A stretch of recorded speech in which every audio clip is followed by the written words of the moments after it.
Greetings. One act of kindness won't change the world, but it may change one person's world. By doing simple acts of kindness for others, we can't help but lift ourselves up too. Emphasis on the sacral and heart chakras. On this Saturn day, the Gregorian calendar says it's September 7, 2024. Okay. Which is a 24, which is a 6. Okay, breaking that down to a singular digit. So with that 7, that's Neptune energy. Okay. It deals with spirituality, divinity, and it's also the chariot and Toro. Okay. We're still on that 9. We're still on that 8. So 9, 7, and 2024 is 24. Okay. 24 is that elements of life, such as our oxygen, our nitrogen, helium, um, what else? Nitrogen, oxygen, helium, hydrogen, and I'm missing one. Maybe it'll come to me later. I do have it on one of my cards. Hydrogen, nitrogen. Let me see if I can find it right quick. Hydrogen, nitrogen.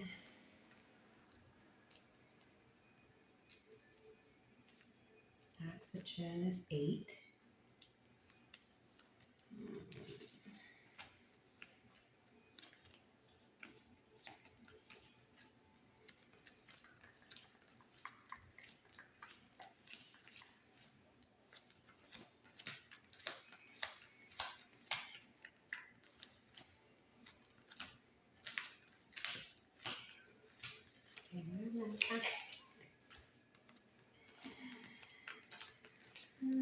Hydrogen is 1. Let's see.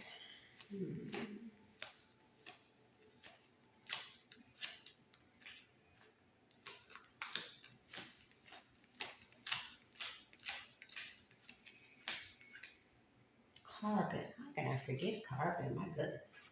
That's 6. Nitrogen is 7. And then helium is 2. Yes, helium is 2. So those are your elements, the essential elements of a life. Okay? As above, so below. As within, so without. These are elements that can be found out in nature, and also elements that is found within. Okay? So that 24 is a 6. Okay? So with the 2 from the 24, we're dealing with the moon, which is, the unseen, the subconscious, the high priestess. The 2s is dealing with balance. And then with that 4 and 24, we're dealing with Uranus. Okay. The moon, by the way, rules Cancer. Uranus rules Aquarius. And Uranus is what? Sudden unexpected change. You know, but not limited to, but I'm just keeping it short here. And the 4s are dealing with foundation, okay? And it all is also is the emperor and the total. And then the 6 is dealing with the is dealing with Venus. Okay, Venus rules the number six. The sixes are dealing with balance and stability. That Venusian energy is also the Empress. Okay, and in Tarot, the six is the Lover's card. Okay, so I'm seeing with just that a highly spiritual connection that will bring balance. Let's see, stability, immense wealth. Okay, I see a highly protected divine union full of passion, structure, infinite exchange of life force that is to share with humanity. Okay, that's what I see here. Divine power, um, very abundant and fertile union. Hmm.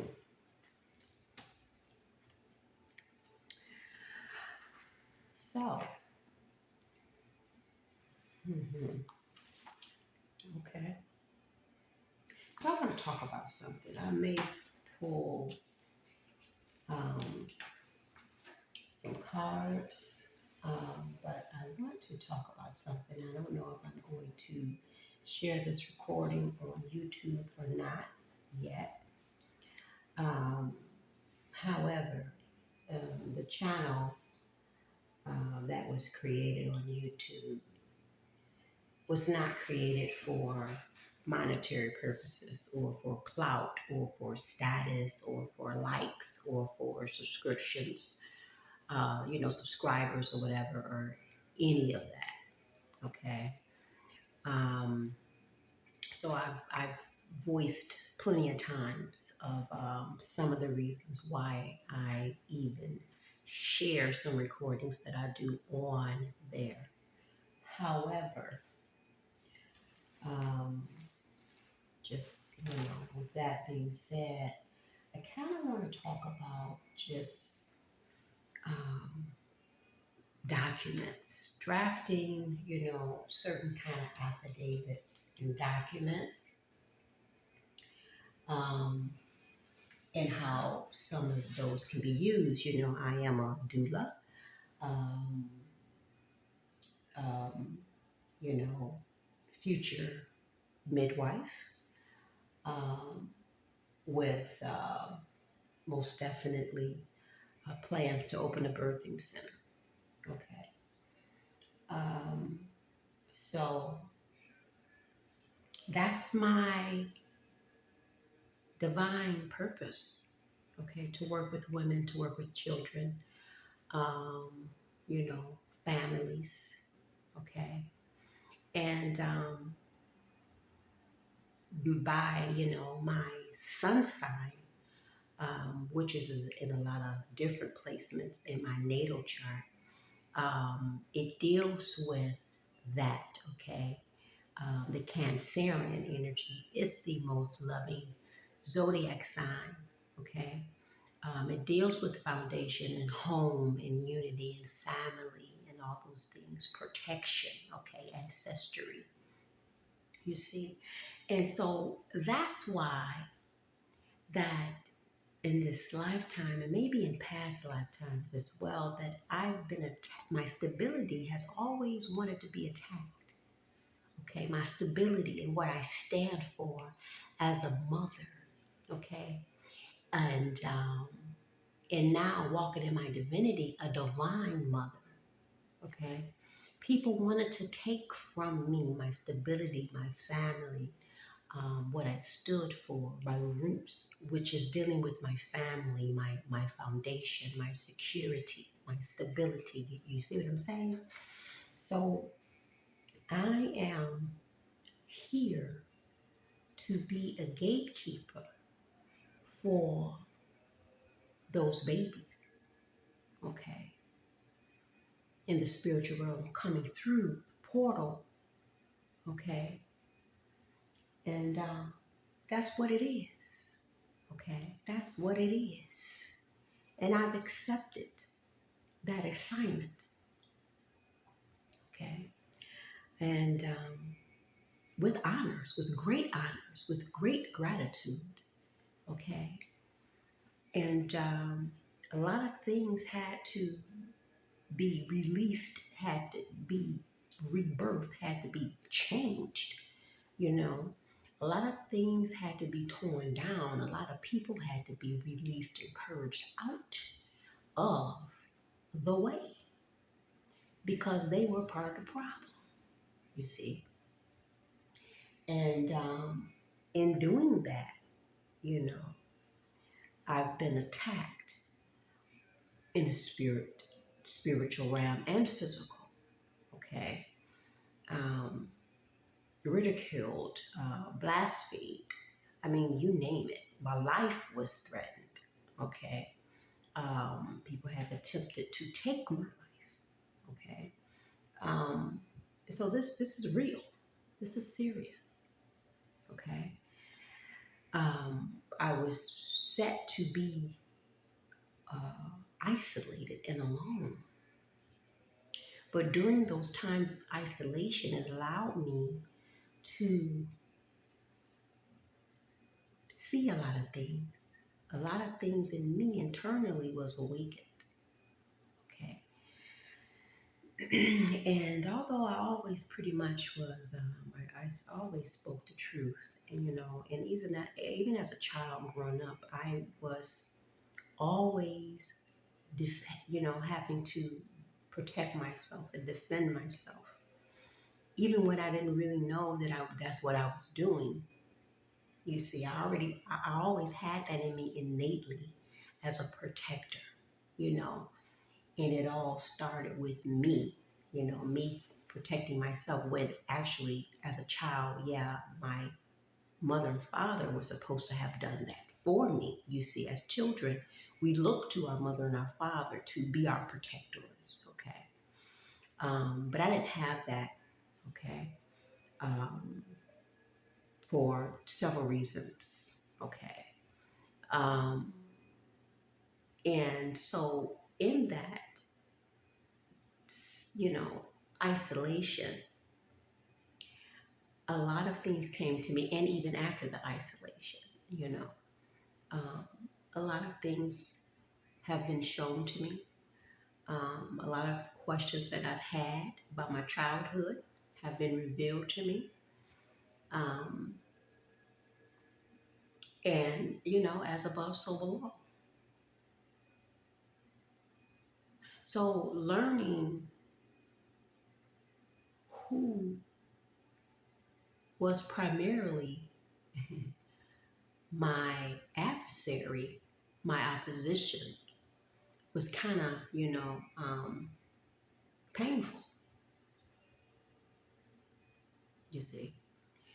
And then in this recent time, learning that that person and others um, were behind bribery, schemes, and scams, you see, to take my life. Um, but despite of, I still rise. Ashe. Because I'm here for a divine purpose. And I think that was the memo that they missed. Um, it was plenty of times that I could have, you know, been struck out on drugs, alcoholic. I never did drugs. I don't drink. I don't smoke marijuana. I was pretty much like a square, you see. I was always high on my own adrenaline, which is weird. You know, I'll drink, wine every blue moon, like if I go out to a bar setting, and I haven't done that in I don't know how long. And just one sip, okay, I don't drink a whole, But anyhow, I never was into prostitution, so I'm just thankful that I had the strength to not engage in, certain activities like that. Now, I had my weaknesses, most definitely, that I had to overcome. And primarily that consisted of just giving of myself, okay? Just giving, you see, without any boundaries. And because I was looking for love outside of myself, and I didn't understand that whole key thing about self love, okay? And this is why, as divine doula, the motto, the mantra, I call it, self love is the first love, and that's how you manifest your divine love. That's where that was created from. Okay. So this is real. This is really real. And so the battle to fight against, these oppositions in the physical. But I know it's always the spiritual. We have to address the spiritual. We have to acknowledge the spiritual, because if we don't, then we kind of already defeated, that kind of thing. But so yeah, a lot of things has been revealed to me. Certain ways how I move. Me being just in a path of tearing down old toxic karmic ways, generational curses that I discovered, and I didn't want to carry on anymore. Um, in the midst of saving my family, and when I say my family, I'm talking about me and my children, which I don't have any babies anymore. All of my supposed heirs are adults. And I say opposed because some of them were able to be, to compromise themselves. Okay. But you see, we all have free will. You see, we just have those consequences, that thing called consequences we have to deal with for our actions, karma, cause and effect, that type of thing. Yeah. But there's no excuse at all to inflict harm on your family member, and most definitely not your mother. Okay. Um, and so, being that, you know, energy that is the foundation, is home and family, and that unity is important. Cutting cords with your own offsprings, that can be most definitely tumultuous, right? So, you go through that grieving period. But I know I was prepared for this some years ago. Spirit asked me that question, asked me a very, profound question about my own children. And I'm like, wow, is this what's coming? And by all means, you see, you know, and all because people don't heal, they're working with people that haven't healed, that want to take, because I have some very powerful children. I have three, okay, that magic in those threes, right? Three living. And, I know my divine power, you know, so I know the capability of my offspring's divine powers, whether they are in tune with it or not, or whether they are and they're using it for the wrong things. You know what I'm saying? Like I said, we have nothing but our consequences to deal with: karma, cause and effect, right? But they got lost in the sauce somewhere, okay? Um, Enticed by fiat, power, control, whatever, fear. I look at it as fear, okay? Fear underlining, because love is the absence of fear, and fear is the absence of love. I shake to Dr. Keefe. Okay, peace be upon her. So that's how I see it, you know? Um, I have always been left to my own devices um, with very, very little to no physical support from, family. Um, so, it's like I had to be very strong. I had to be very resilient. I am very resilient. And so people really don't understand where I get my strength and my resilience from, but it's not for them to understand. It's for me to overstand and for me to, embrace that and honor that in which I do. Right? So, um, I want to talk about the affidavit of a common law name change. Okay? Now,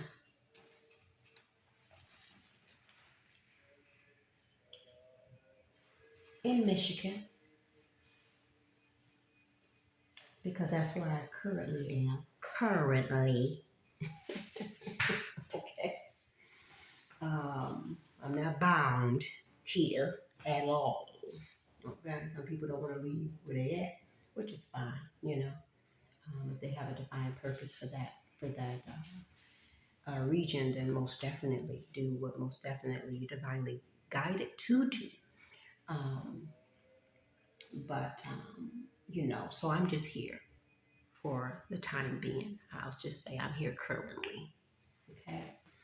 I have some unfinished business here. Um, so I'm going to read to you from the state of Michigan Attorney General. At the time, Mike Cox was the Attorney General, and this is regarding the Secretary of State. Okay, and it says the Secretary of State requirements for changing name on a driver's license. Okay,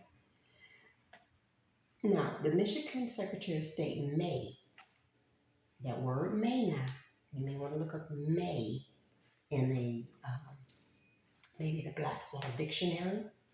Okay, because see, we think that we know the meaning of these words, and they be meaning something totally different than what we thought.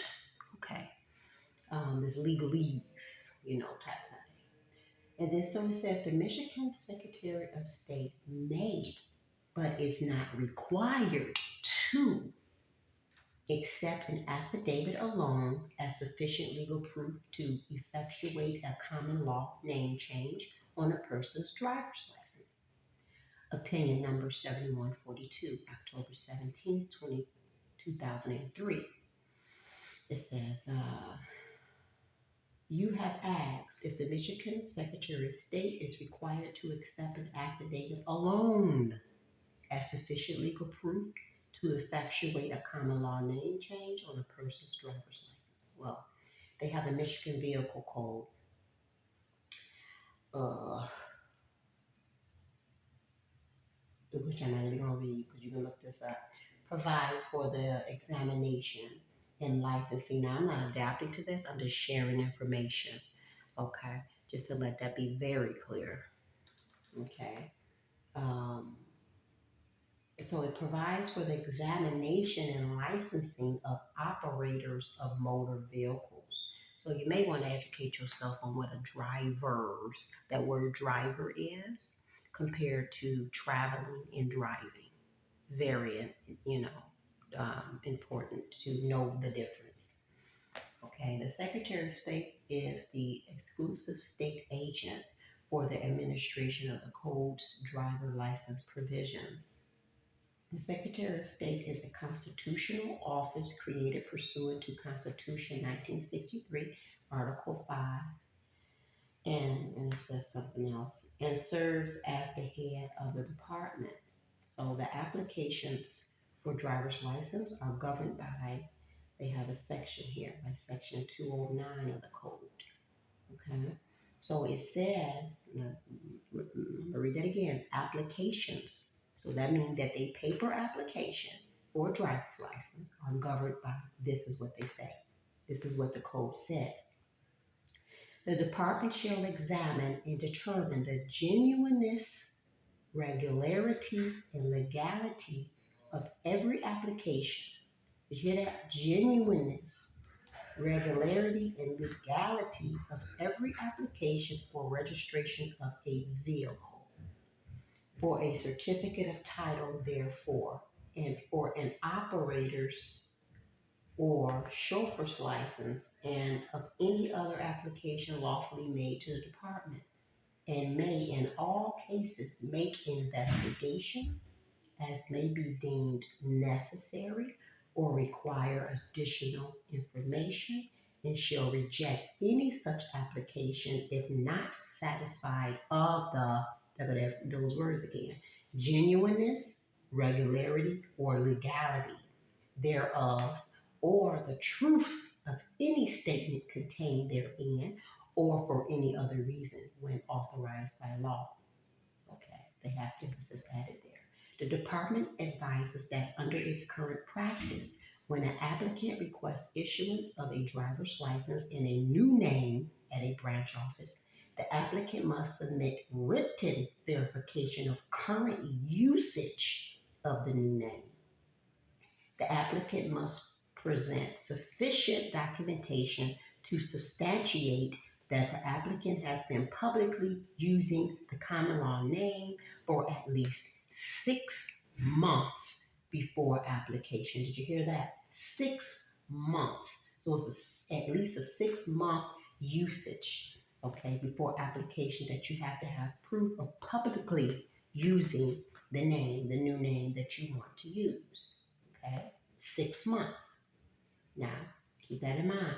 This is state statutory. Okay, this is state statute, state on a state level. Okay, 6 months now. This is Michigan. If the branch employee is not satisfied with the information presented, management concurrence is sought, and the applicant is informed that the submitted proof is not sufficient. The applicant is instructed to either bring in additional information or seek a court order changing his or her name. Okay? The materials forwarded with your request suggest that a refusal by the department to accept an affidavit alone to establish a common law name change may conflict with OAG, I think that's the Office of Attorney General, 1973-1974, number 4834, page 185, October 2nd, 1974.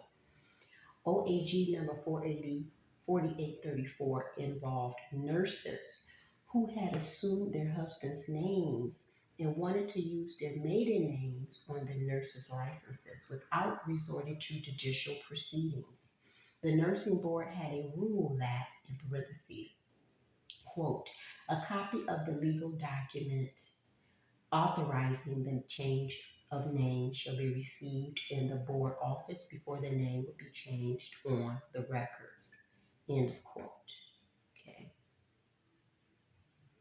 As noted in the opinion, the statutory method for changing a name at that time involved petitioning the probate court for an order. Okay. The opinion observed, however, that at the common law, and in the absence of statutory restrictions, one could change his or her name without resort to legal proceedings, provided that the change was not done with a fraudulent intent. Did you hear that? Provided that the change was not done with a fraudulent intent. The opinion concluded that an affidavit and the common law right to a name change was sufficient to meet the rules requirement for legal documentation. Okay, so I'm going to move on for that. That's enough. However, that's on, like I said, the state level. Now, and I didn't even, did I? Oh, shucks, I forgot to pull something else up. So, let me pull this up real quick.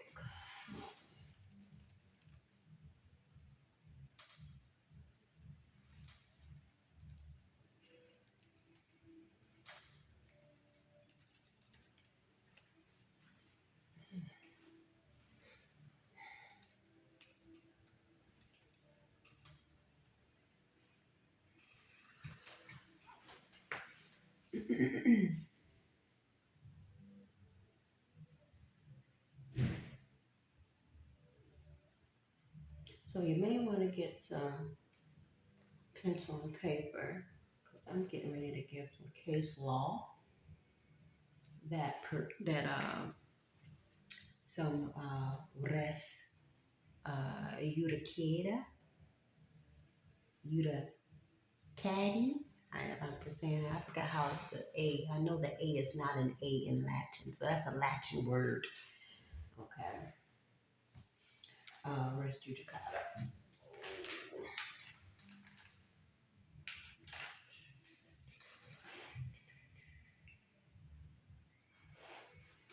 So you can do an affidavit of common law name change. Okay. And you can make that public, that affidavit, either by filing it with your county or or placing it in the legal newspaper. Okay. Um, and some court cases which have been ruled by the Supreme Court, which is the res judicata, which is, it means a matter judged. Okay. And it's a principle most used in civil litigation. Okay. And the res judicata, judicati, judicati, or kiti principle indicates that if there is a final judgment based on merits, then another plaintiff cannot relitigate the same matter for the same cause of action. So, four elements of res judicata are: one, the primary decision was rendered by a court of competent jurisdiction; two, there was a final judgment on the merits; three, the parties were identical in both suits; and four, the prior and present cases of action are the same. Okay. Um,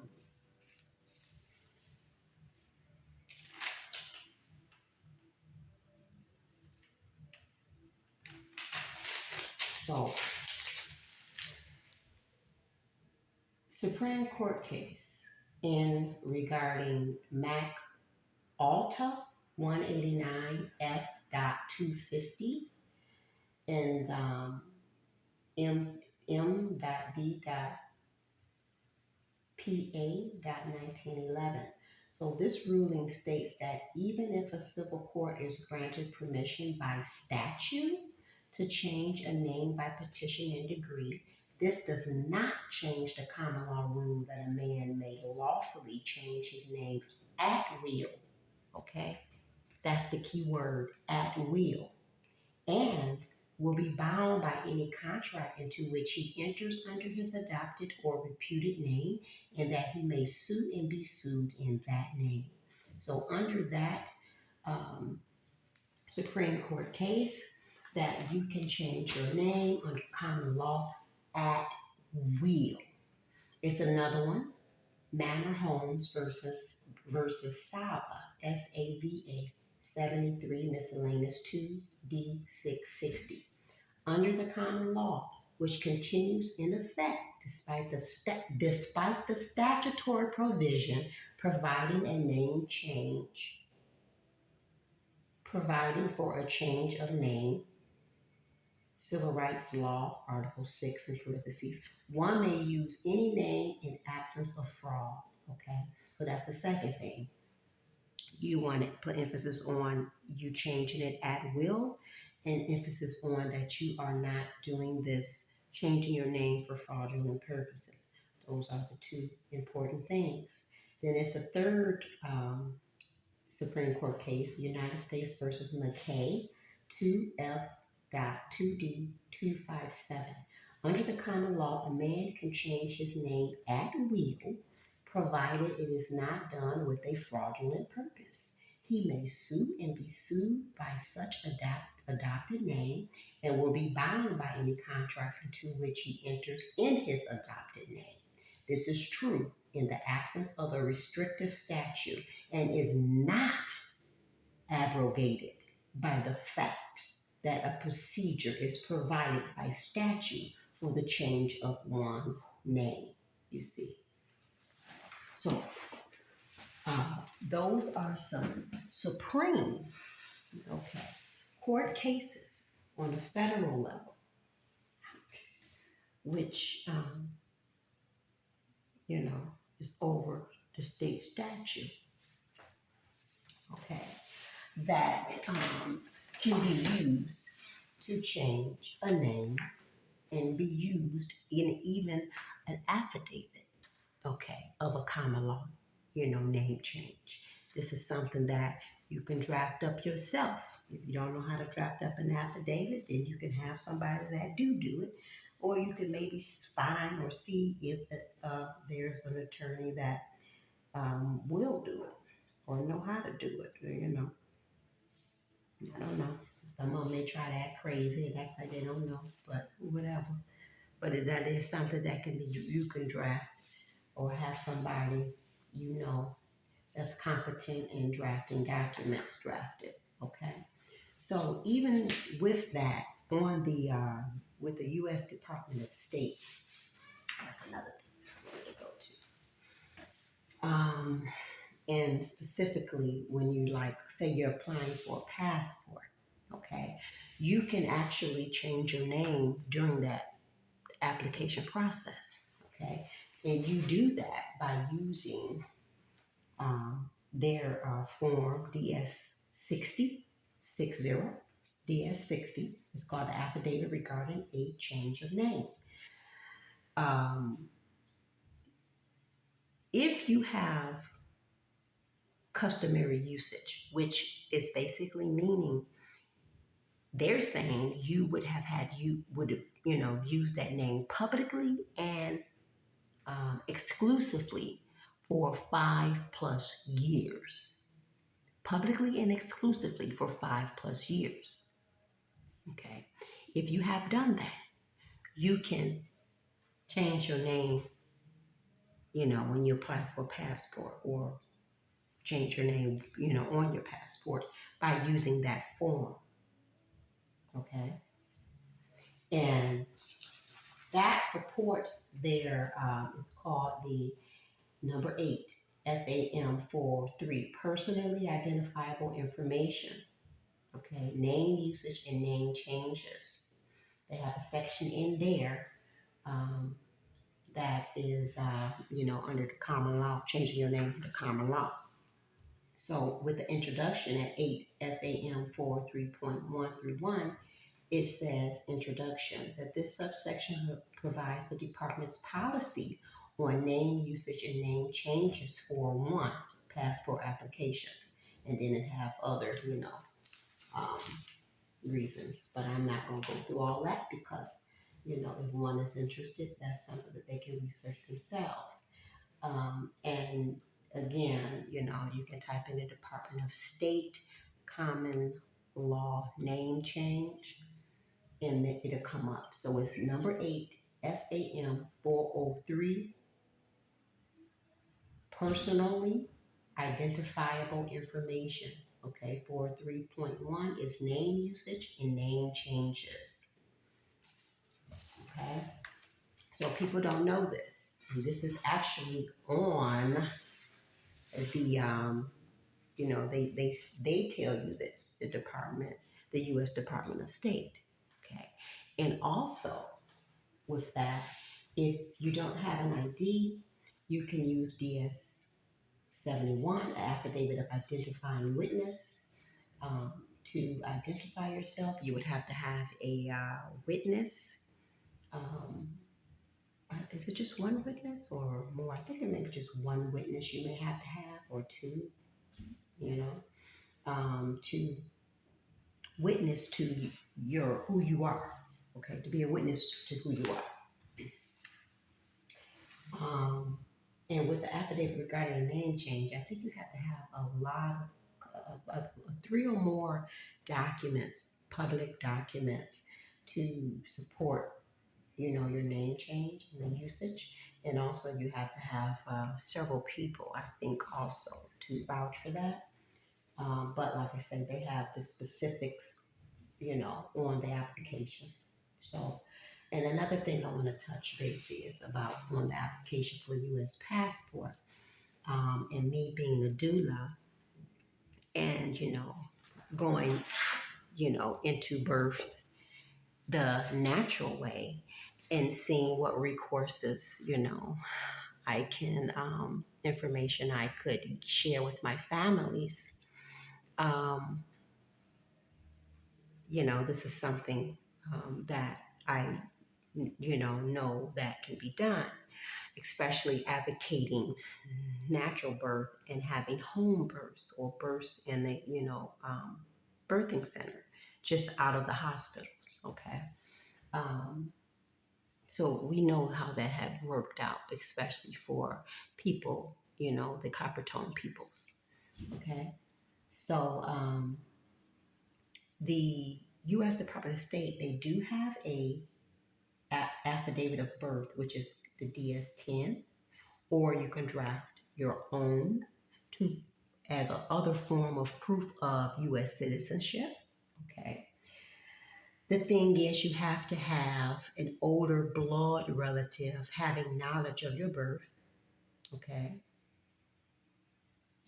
And so the thing is, though, if you do not have a birth record that exists, okay, and if you don't have a birth record that exists, you have to submit a registrar's notice to that effect, and also submit a combination of evidence, which consists of a hospital birth record, um, a baptismal record, a school or medical record, or this is key, a family Bible record. Okay. And this is right on their application, the DS-11. Okay. On page 2, under other forms of proof of U.S. citizenship. Okay. You can create your own family Bible and keep your records there. Now, when I watched Queen Sugar some years ago, which that's a what do you call it? Um, a series that I liked, in a lot of cases that they were one, they knew how important it is to keep the lands. They did kind of go, some of the family members was kind of off, with that, but for the most part, they had acquired land, that was passed down to them from their ancestors.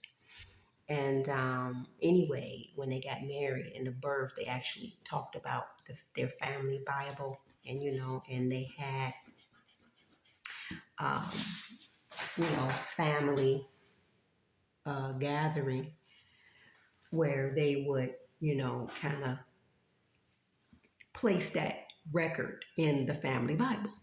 Okay. So this is something that most definitely need to be done. Okay. Keep your own records. Okay. And also, excuse me, it says notarized affidavit, or you could use the DS-10, which is the birth affidavit. Okay. But it, like I said, it has to be from an older blood relative having knowledge of your birth. Okay. So with that being said, um, I do have, um, affidavits, that I can, share with the families that I service. Um, And that's just something that you just probably want to do, you see. Whether you give birth in a hospital and you end up getting a birth certificate, you still do an affidavit. And I would say do this within, sooner than later, but with at least within a year of you giving birth to your baby. Draft up an affidavit, you and the mother and the father, okay? If the father is not present, okay, we'll just do the mother. However, mother or mother and father, do an affidavit for your baby and keep that. Maybe get several originals of that affidavit, maybe 3. Okay, keep it in a safe place, or keep it, like I say, in your family Bible. Create a family Bible and keep those records in there of birth, when someone transitioned, um, yeah, when someone gets married, you know, and even when someone maybe get a divorce. We don't want to talk about divorce, okay? And this is why we have to kind of do better within ourselves, so that we can start aligning with our divine counterparts, and not getting married for all of the wrong, superficial reasons, that most definitely will lead to divorce. Okay, so that's just something that I wanted to share. Okay. Um, Drafting up your own affidavits, having your own records of when you have your babies, um, and just doing this. And if you have a baby in the hospital, get those records sooner than later. Okay. I would say at least within that year, but like I said, sooner than later. Get a copy of your child's birth records, everything. Okay. Do a FOIA, or what they call it? Yeah, FOIA for your records. Okay. And even if you just go to the hospital, do that. Just make it a your business to if you have to go to the hospital for whatever, request your records. Okay, because then after years go by, whatever, they like to say they don't have it. Oh, we don't keep the records for this amount of period, and but somebody got the records. Somebody have to have the records. You see, so yeah.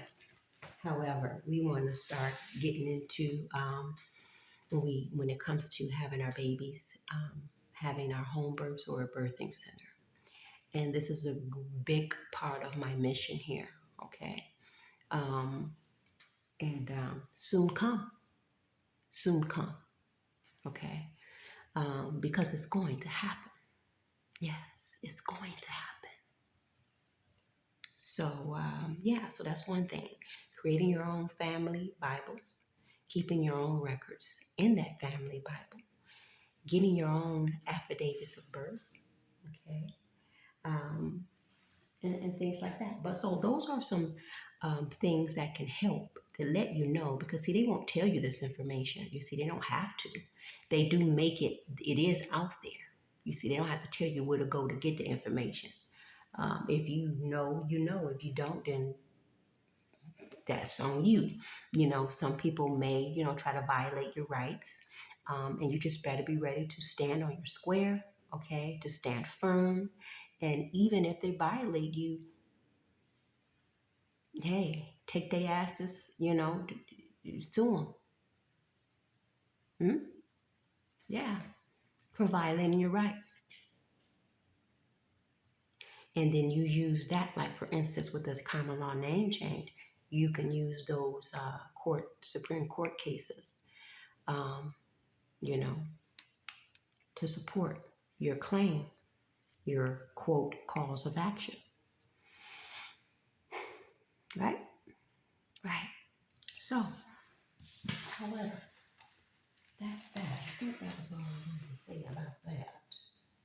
Um,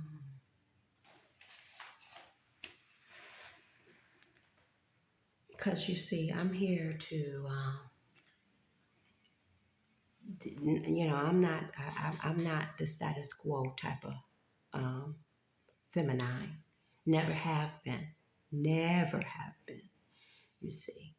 And a lot of people didn't like that, you see. And I had to always stand up and defend myself, you know. Um, but I was never afraid to, and I might have had some fear, most definitely, but we're not saying that you may not have no fear. You see, it's just the willingness to act despite of the fear. Okay, being in that Jaguar energy. All right. When we think of Jaguar, we think of, power, leadership, protection, divine power. Okay. Yeah. So, but back to this energy because I'm feeling this energy. September 7th, 2024, 24, and 6. Divine union, I'm feeling. Okay. So, Mama Wata, nakedness, number 30. Okay. Which is a 3. So already I'm feeling that Empress energy. And this is about, this is the goddess of emotional nakedness. Okay. In the diaspora. She's in the temple of Grops, the element of water, all this water, you see. Most definitely, I'm feeling Cancerian energy with all this water. Okay, and then dealing with the emotions. Okay, because the moon rules Cancer, and the moon is about the emotions, the psychic, abilities and intuition and all that. Okay, so Mama Wata influenced the emotions and gifts her followers with clairvoyance and healing powers. Okay? Her guidance is hide no more. The emotional nakedness you avoid is your superpower, not your shame. Okay? A lot of people may make you feel like your emotions, you and your feelings, okay? A lot of Cancerians may be able to relate to this. First thing that people like to go through is, oh, you're emotional. If you tell them that you're Cancer, first thing they say, oh, you're emotional. And that's not always true. Yes, we can be emotional. We are in tune with emotions. Yes. But the emotional nakedness you avoid is your superpower, not your shame. Okay, so her embodiment, being emotionally naked, means being vulnerable enough for the real you to shine through.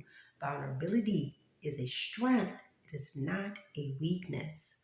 So practice being transparent, people. Start with the people closest to you. Say, I haven't been showing the whole me, but I am starting today. Have the courage to feel and express your feelings without people pleasing. It's like, who are you trying to please? Who are you trying to wear a mask for? Okay? Why are you trying to wear a mask? Do you think somebody don't see? But don't you know that there's a spiritual realm? And it's seen, everything that you're doing is seen. Okay? Your energy is being accounted for, cause and effect, karma. So it's picked up. So don't just limit your actions to what the people on the 3D can see, on the physical can see, and you're trying to appease them. Because at the end of the day, that doesn't matter. Okay? So speak your truth, state your story, cultivate an appreciation for vulnerability in others. Become comfortable with feeling uncomfortable and making others uncomfortable. Her declaration is, I have the courage to be vulnerable. Okay. I share. I have the courage to be vulnerable.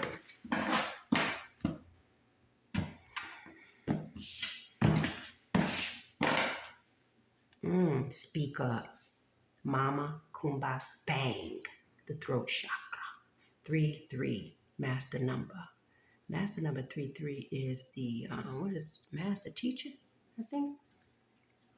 Yeah, speaking up. You see all the people, the ancestors rooting her on, standing up, speaking up. That's that resilience. See how abundant she is, how protected she is. I think these are cowrie shells on the ground here. Okay, it represents fertility and abundance. Yes. Stand in your truth unapologetically. Let's see what divine message wants to be shared today on this present day. September 7th, 2024. Gratitude for this day. Honest. Share. Stay in this love frequency. Abundant frequency. Frequency of creativity. Beauty. Grace. Ooh.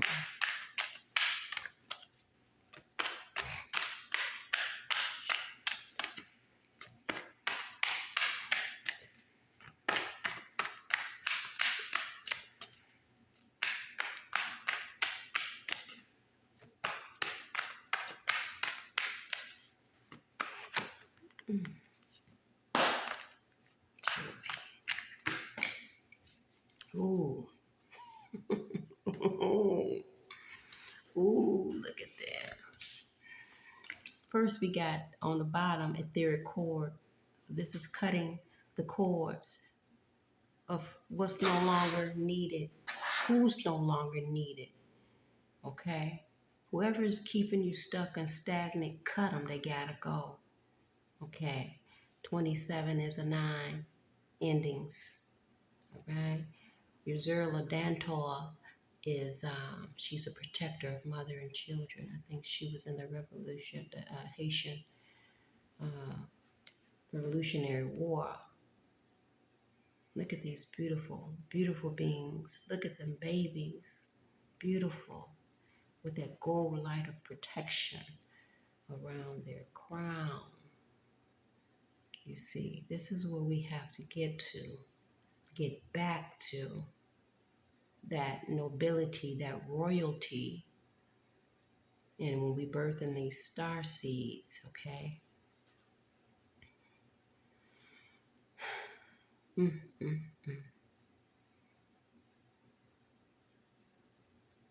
Etheric cords has to be cut to experience your true joy and to always win. Mary LaView, good juju, number 7, root chakra. Now see, she's in the temple of ancestors. This is about your ancestral inheritance.